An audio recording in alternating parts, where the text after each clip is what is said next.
राम राम जी। आत्म मंथन में आपका स्वागत है। बात कर लेते हैं मूलांक 6 वालों के बारे में। स्प्रेड क्या कहता है? अच्छा कहता है तो आगे बढ़ जाओ, नेगेटिव कहता है तो मैं हूं ना, आपको मोटिवेट कर रही हूँ, आपको समझा रही हूँ, आपको बता रही हूँ किस तरह से आपने आगे बढ़ना है। आपने करना क्या है? देखो, सबसे पहले एक चीज अंडरस्टैंड कर लो, मित्र शत्रुओं को हैंडल कैसे करना है। ठीक है, आपने किस तरह से अपने लिए गुरु मंत्र को इम्प्लीमेंट करना है।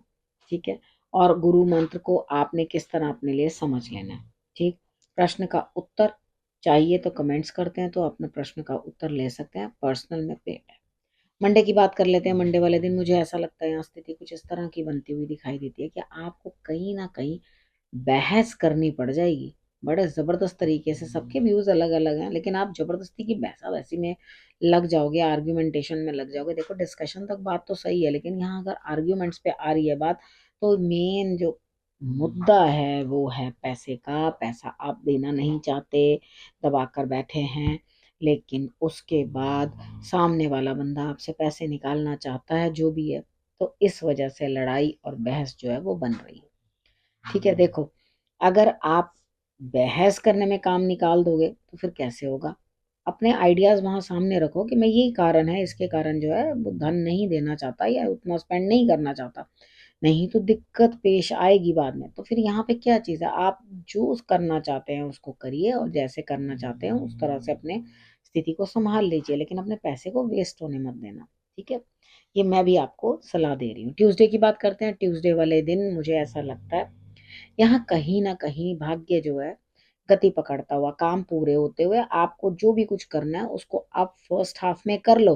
अगर आपने ये कह दिया कोई बात नहीं, अभी तो सारा दिन पड़ा हुआ है, कोई मैंने बाद में कर लेना है, तो बाद में वो काम टल जाना है, आप जा ही नहीं पाओगे। कोई काम करना है तो आप करोगे ही नहीं, आप कहोगे नहीं आज नहीं कल, अभी मेरा बिल्कुल मन नहीं है, अभी मैं थका हूँ, अभी मैं थकी हूँ, कुछ भी है वॉट एवर, वो करके एक बहाना काट के आप आगे रख दो। बात करते हैं वेडनेसडे की।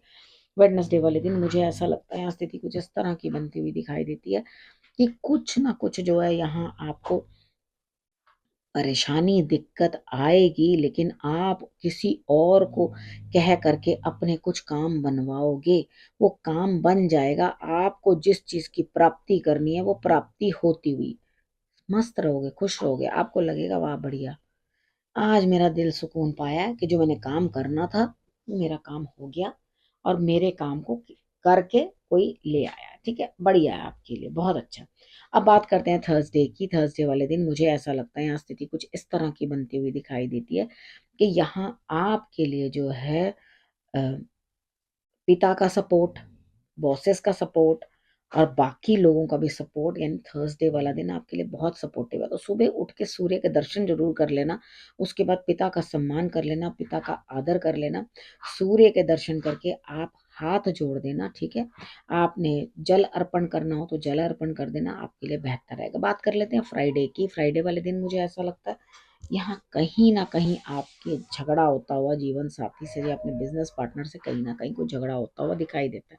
किसी और की बातों में आकर के आप अपने परिवार में झगड़ा करते हुए। ठीक है, तो क्योंकि यहाँ पे एक जने का लालच जो है वो ज्यादा बढ़ रहा है, वो कुछ और डिमांड्स ज्यादा करने लग गया, लेकिन वो डिमांड्स आपके बस की पूरी करना नहीं है, तो आप यहाँ उस चीज को लेकर के झगड़ पड़ोगे। तो यहाँ देखो, लक्ष्य, मैं ये नहीं कह रही कि आपके पास धन नहीं है, धन तो है, लेकिन यहाँ पर क्या चीज है, आपको बेटर करना है आगे बढ़कर। ठीक है, उसमें जो है आपके पास उसमें संतुष्टि नहीं, लेकिन आप उसके बाद भी सेकेंड हाफ में जो है अपनी लाइफ एंजॉय करते हुए आप कहोगे मैं आई एम टायर्ड, अब मैं अपनी लाइफ को एंजॉय करना चाहता हूँ और अपने तरीके से एंजॉय करूंगा। ठीक है, अब उसके बाद बात करते हैं सैटरडे की। सैटरडे वाले दिन मुझे लगता है आपके पास एक मौका आएगा, लेकिन आप अपने ही दुनिया में मस्त रहोगे। आपको ऐसा लगेगा बहुत सारी चीज़ें हैं जो मुझे बिजी रखे हुए हैं, मेरे पास इतना समय ही नहीं है, मैं किस तरह से जो है अपने टाइम को यूटिलाइज कर पाऊंगा। तो वो चीज़ आपके हाथ से निकल जाएगी, यानी कि आप सोचते ही रह जाओगे कुछ प्राप्त होगा, लेकिन यहाँ पे हो नहीं पाएगा। ठीक है, तो यहाँ आपको क्या मिलेगा, यहाँ पे आपको एक तजुर्बा मिलेगा। जब एक्सपीरियंस मिलता है तो इंसान बहुत कुछ सीख पाता है। तो यहाँ आप नई चीज़ सीखते हुए समझते हुए, तो यहाँ पर आपके लिए और कुछ ज़्यादा नहीं मिलेगा, क्योंकि मैंने तो कह दिया आपको कि आप मौका ही छोड़ दोगे, हाथ से ही खो दोगे। तो यहाँ पर आपको ऐसा लगेगा ओहो, ये भी एक जीवन के अंदर एडेड जो है एक्सपीरियंस हो गया मेरा, कि मुझे ऐसा भी नहीं करना चाहिए था। ठीक है, संडे की बात करते हैं। संडे वाले दिन मुझे ऐसा लगता है यहाँ स्थिति कुछ इस तरह की बनती हुई दिखाई देती है। बातचीत, इमोशनल सेटबैक जो है आपको वो किसी से डिस्कस करते हुए, लगातार अपनी बातों को करते हुए, किसी से बात करते हुए वो आपका दिखाई देता है।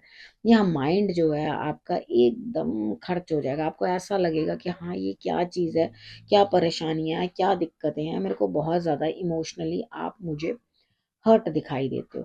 ठीक है, अब इमोशंस शेयर तो कर लिए, बातचीत कर तो ली, अब एक बार इतनी कौन सी इमोशनल डिस्टर्बेंस है जो खत्म ही नहीं होने को आ रही। ठीक है, अगर ऐसा लगता है कि खत्म होने को नहीं आ रही है इमोशनल डिस्टर्बेंस, तो आपको शंकर भगवान की शरण लेने की जरूरत है, उनकी आराधना करें तो आप शांति प्राप्त करेंगे, चीजों को ठीक से समझ पाएंगे। ठीक है, अब हम बात कर लेते हैं गुरु मंत्र की। मुझे यहाँ लगता है आपको इमोशनल क्योंकि सेटबैक है, तो छोटी छोटी बात में आप नहीं नहीं अभी हम ये कर लेते हैं, नहीं नहीं अभी हम वो कर लेते हैं, नहीं नहीं अभी वो कर लेते हैं। एक्चुअली क्या है कि एक कंफ्यूज्ड राजा, ठीक है, वो अपने साथ की जितनी प्रजा है उसे भी कंफ्यूजन में ले जाता है। जब आप खुद सॉर्टेड नहीं हो तो आप किसी को क्या सॉर्टेड रास्ता दिखा पाओगे। ठीक है, तो यहाँ पर आपको बहुत मेजर कोई भी डिसीजन लेने से पहले 100 बार सोचना चाहिए। ठीक है, किसी से फोन पे बात करने वाले हो, उसके बाद वो आपकी बातें सुनेगा भी, आपको समझेगा भी, लेकिन आप इतने ज़्यादा इमोशनली डिस्टर्ब्ड हो कि आपको खुद को मालूम नहीं है कि आपको ये काम करना है, नहीं करना, आपको उस चीज़ के अंदर आगे बढ़ना है या नहीं बढ़ना। तो यहाँ पे क्या है, पुरानी बातों के अंदर ये ऐसा हुआ, वो वैसा हुआ, वो दब दब के आप अपनी लाइफ को जो है लगातार हेल किए जा रहे हो। तो छोड़ो ना, वो एक ही स्टेशन पे बजना बंद करो और आगे बढ़ो। ठीक है, यहाँ पर आपको कृष्ण भगवान के किसी भी स्वरूप की जो है पूजा कर लेनी चाहिए, स्क्रीन सेवर पे लगा लेना चाहिए, भाव से भक्ति करो, वो अपने आप आपकी सारी समस्याओं का समाधान कर देंगे। ठीक है, अब आपने करना क्या, रखना अपना और अपनों का बहुत अच्छे से ध्यान, और फिर से मेरे आने का करना इंतजार। तब तक के लिए नमस्कार।